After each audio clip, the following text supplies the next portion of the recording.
In a sad development, at Budiriro 5 shops per current, a local driver was run over by his truck and died on the spot. This is what happened.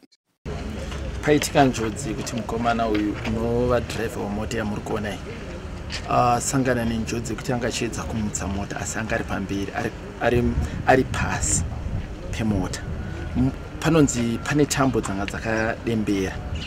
Zvino patambo idzodzo vangada kuona kuti tambo dzakamira sei, ndokubva audza mumwe wake uyu mukomana kuti chitora chipanera. Ari pakunotora chipanera mota ndopa yamutswa ndobva yaita zvokujamba semota yanga iri mugiya. Ndobva yamutsika nevhiri rekumberi richiteera rimwe racho nerimwe racho richiteera. Ramutsika uri musoro. Ndokubva zvasvika pekuti nhasi amuchakabva sekutaura kwatiri kutoita izvezvi. Angada kutachanisa tambo. Teme anotachanisa tambo dzaraona tambo dzine moto idzi.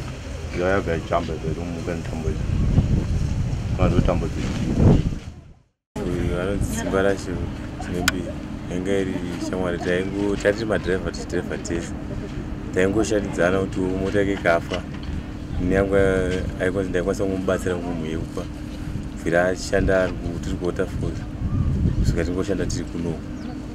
Saka zvinhu zvatongoti kachamazokuti tatozongoudzwa kunzi ndo zvatongoitikawo but sezvo iri nzira yedu tese zvinhu zvinongorwadza tasina tarisiro yazvo kuti ndo zvichaitika.